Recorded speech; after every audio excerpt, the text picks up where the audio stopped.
So, if you clicked on this video, you like big damage numbers. I'm here to tell you how to make builds that's just gonna nuke everything in the game. It's a quick 7-step plan that will get you through the whole process easy, because I've had so many people ask me about this build and I decided to just make a video about it because it's a lot easier and it saves me typing an essay every time, so that's also great. So here's your first step. Get Monkey. It's straightforward. Yeah, the DLCs aren't very expensive and, in my opinion, good for money. And yeah, so go buy the funny monkey. So if you have Monkey, the second step is get yourself a good piercing flame. This is probably the most important step. And how to see a good piercing flame can be dictated by a few things. The easiest way to do this, in my opinion, there's also other ways, is to play as the owl, also a DLC character. Yeah, I know. This build is pay to win, it's crazy. And reroll all your scrolls until you get the legendary scroll Enhanced Masterful Craftsmanship. This scroll makes it so that all your weapons will have at least 2 exclusive inscriptions. And everyone likes those juicy colors, so you want those exclusive inscriptions. But there's a big but. The most important inscription is the exclusive inscription that comes only on the piercing flame. It goes as following: plus 100% weapon damage for each enemy the ammo pierces in addition. What the fuck? I think the wiki is written a little weird. Anyhow, the gist of the inscription is, for every enemy you pierce, you get 100% bonus damage. And no, this isn't additive damage, this is a multiplier. So for every single enemy you hit, your damage doubles. Yeah, it's as easy as that. You hit 2 enemies, your damage gets doubled once. You hit 3 enemies, it gets doubled twice. First the base damage gets doubled, then that double damage will get doubled again. And the funny thing is, Cudgel copies your inscriptions. So you know where we're going with this. If you hit an enemy with Cudgel, it counts as a weapon hit. And conveniently enough, it counts as a pierce as well. So for every enemy you hit with your Cudgel, and everything else that's going on with your Cudgel, your explosions, whatever you got going on, it also counts as a hit. So for example, you hit an enemy with Cudgel and you have the Want Them All blessing, which gives your second weapon's bonus to your Cudgel as well, so you can have 2 bonuses. One bonus will always be your sniper bonus. It has a 40% chance to crit, off the top of my mind. Correct me if I'm wrong. And the other one will be a launcher in your offense, so your Cudgel will get an AoE attack, 6 meters AoE. And every enemy hit by that AoE will also count as a hit.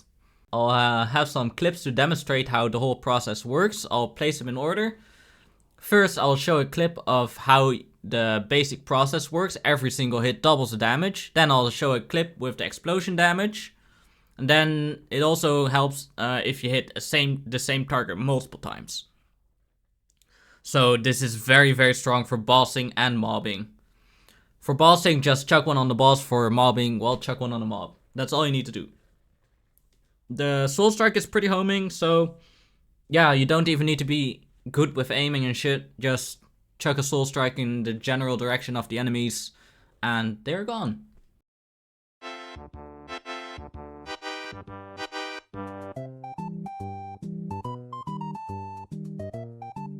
So here comes the actual part of the run. You start a run with Monkey, and you get your copycat as your lone wolf before the run. If you want, you can put it on 4-player difficulty, it really doesn't matter, everything will die instantly. And you pick Dimensional Strike as your first blessing while you're actually in the game. What this does is it gives you some extra weapon damage, which is pretty nice. It's just alright, it doesn't do all that much. And it gives you 2 more charges of your primary ability, which makes it a bit more spammable, which is very, very, very nice. Alright, so while you're just playing, you need to try and focus on getting weapon damage. Just as much weapon damage as you can. Because this build doesn't give a shit about skill damage. It's a hard fact, but it does not care. You can get as much skill damage as you want, but it basically won't do anything. So, yep, that was step 3 and step 3.5. Now we're going to step 4. While you're playing, try to grab a heavy single target weapon, like launchers or shotguns. I prefer launchers because you will need a launcher at the end. And this is just to kill the enemies while you don't have your piercing flame in your hands.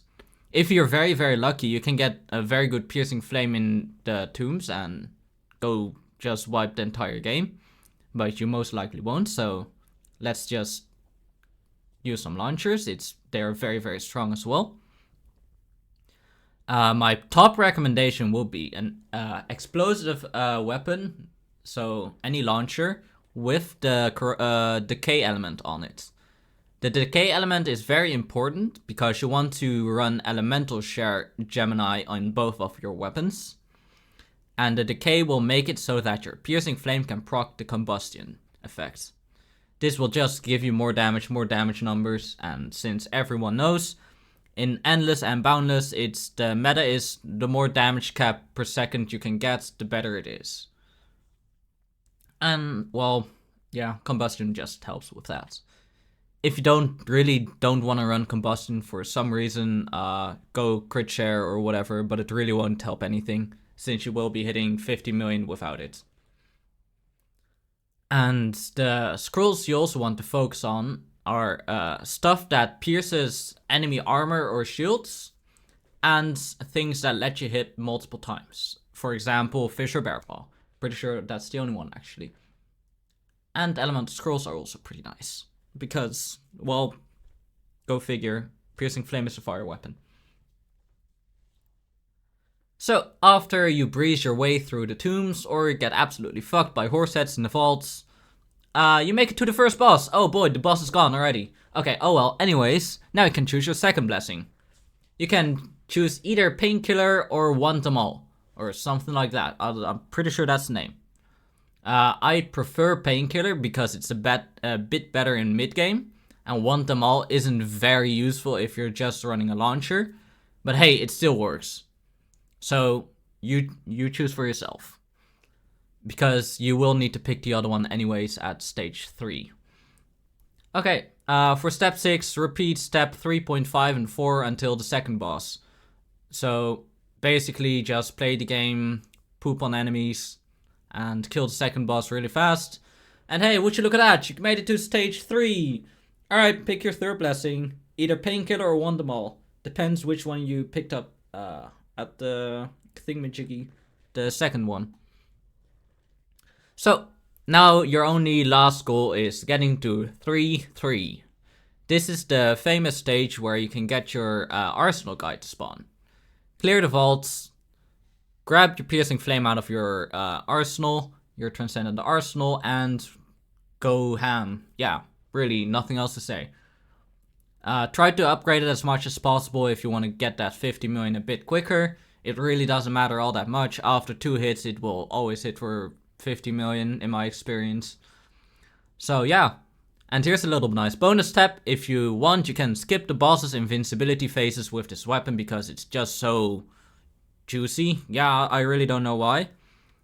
In my experience, the weapon can bug out Giant Slayer in a good way, which makes it hit more than 2000 damage. I have some clips of that as well. Yeah, I'll make sure to edit those in the future when I learn how to edit.